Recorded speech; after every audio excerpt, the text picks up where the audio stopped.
Capítulo 5. La compatibilidad. Para hacer el cuento corto, las pruebas y análisis demostraron lo siguiente. Debe haber un voltaje de corriente continua conveniente para usar y que éste sea compatible para cargas resistivas en potencia. ¿Qué es esto? El valor RMS era la clave para que una plancha, por ejemplo, que genera calor, disipa calor, diseñada para 120 voltios AC, pudiera desarrollar la misma potencia en corriente continua. De tal forma que de esta forma que la corriente alterna pues generara la misma potencia que en corriente continua. Debido a que las fuentes conmutadas operaban desde 100 voltios alterna en adelante, se demostró en la práctica, como se dijo anteriormente, que un voltaje mínimo de 96 voltios DC era suficiente para arrancar todos los equipos con fuentes conmutadas.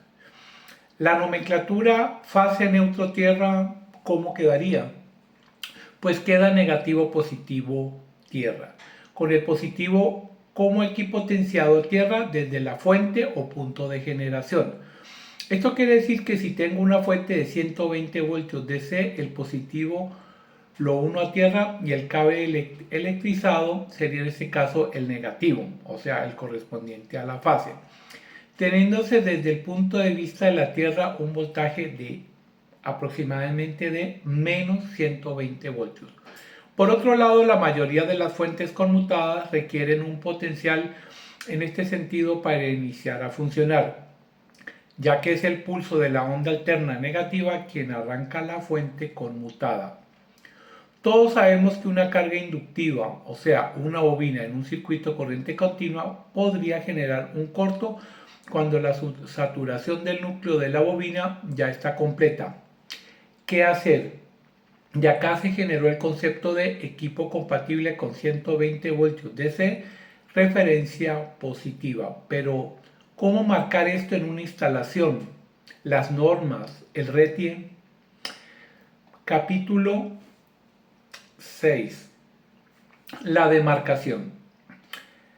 En los años 80 y 90 las casas y ahora inclusive tenían tomas para estufas de 120 voltios, 220 voltios y todos sabíamos que esta era para equipos especiales de alto consumo y era el electricista el que revisaba cómo debía ser la conexión de cada equipo. Los terrícolas dirán, estás proponiendo poner tomas para 120 voltios AC y 120 voltios DC y te diré sí. ¿Por qué? Volviendo al inicio de esta presentación, realicé el análisis de cuánto costaba reconvertir un voltaje de DC a AC y luego de DC para solo cumplir un estándar de generación, distribución y compatibilidad. Y si así como el ejemplo de la estufa dejamos en DC lo que no requiere AC necesariamente, o sea, DC compatible y los AC se deja en AC porque no es posible técnicamente operarlo, podríamos construir una casa con energía fotovoltaica ahorrando en costo en inversores. ¿Cómo pueden ayudarnos las leyes y las normas? No le creamos a la compañía energética comercial de tu zona. Ella, si te ve con un sistema de energía solar, creerá que es la única beneficiada si decides vender la energía de sobra cuando no la necesitas. Y si se la vendes a tu vecino, además no te endeudes por ella. La energía limpia puede llevarte a la bancarrota. Te voy a contar la historia de un electrón que quería hacer energía en una computadora. Capítulo 7. El electrón bobo. Érase una vez un electrón que nació cuando fue movilizado por un fotón que incidió en una placa de silicio de un panel solar. Su sueño era descargar su energía en un circuito de una computadora, pero debía cumplir ciertas normas para llegar allá. Primero el electrón se movilizó por un cable y pudo llegar por medio del controlador solar a acumularse en un ion en una batería. Una vez ahí y llegando la noche, Quiso salir y se encontró con el inversor que le dijo: mira, che, yo te voy a subir el voltaje para evitar pérdidas para longitudes kilométricas y te voy a poner en un columpio porque así funciona este medio de transporte. Además, por el columpio te voy a presentar unos electrones tacaños que podrían robarte energía. Ten cuidado. El electrón, que no tenía otra forma de llegar a la computadora, le tocó aceptar y luego llegar al freno del columpio y un nuevo cable y conocer a la fuente conmutada para así llegar a la computadora. Entonces la fuente conmutada le preguntó al electrón: ¿por qué te montas en ese columpio si tu energía ya está lista desde el inicio? Salta de la batería a la fuente conmutada y haz el trabajo más eficiente. El electrón alegó que la batería tenía un voltaje muy bajo, a lo que la batería, al oír esto, silenciosamente se reconfiguró en serie, aumentando el voltaje, haciendo los cables más delgados y aumentando la eficiencia. Lo que quiero describir con esta historia es que la corriente alterna es una norma de compatibilidad de generación y distribución que está haciendo caro los sistemas de energía solar por solo dejar una pequeña puerta abierta a la compañía de energía que te roba y te quiere seguir robando si tengas el sol en el frente. Luces, televisores, computadores, adaptadores y cada vez más equipos no necesitan corriente alterna para operar. Lo mejor es tener una fuente de corriente continua de al menos 96 voltios para 120 voltios, hasta 120 voltios, que permite alimentar los equipos, y un posible inversor para los equipos de corriente alterna que definitivamente no puedan operar sin corriente continua. ¿Cómo hacer esto? Capítulo 8. La conversión. La conversión del sistema actual se hace de la siguiente forma. Todas tus tomas actuales serán alimentadas de equipos AC tipo DC compatibles.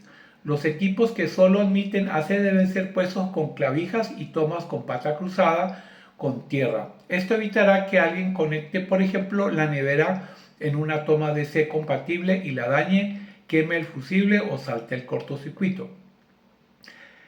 Haz un circuito de un sistema solar fotovoltaico con un controlador solar tipo MPPT de 96 o 120 voltios de baterías. Haz un banco de baterías de 96 a 120 voltios de la capacidad de tus cargas.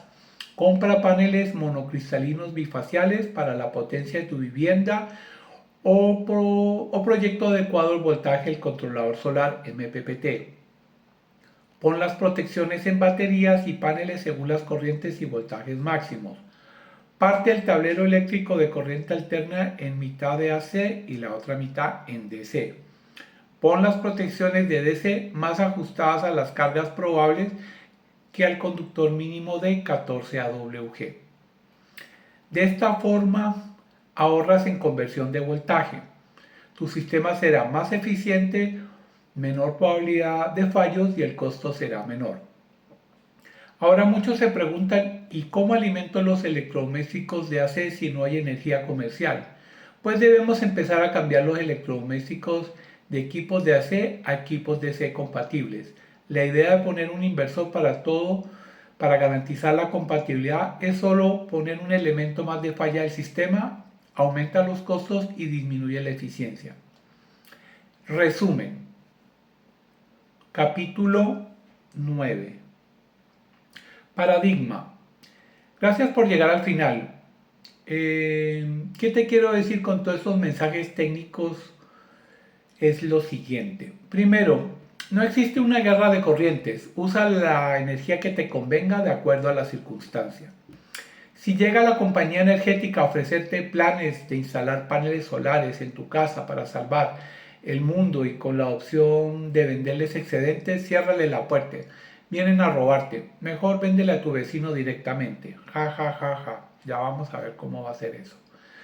La compañía energética no te va a ayudar en tu proyecto. Busca ayuda especializada. Busca un buen técnico electricista que te ayude en tu sistema. Al igual que la corriente alterna, la corriente continua también mata. No todo se soluciona con un inversor. hay otras soluciones. Para finalizar, si vives en la zona tórrida del planeta como en Colombia, eres afortunado.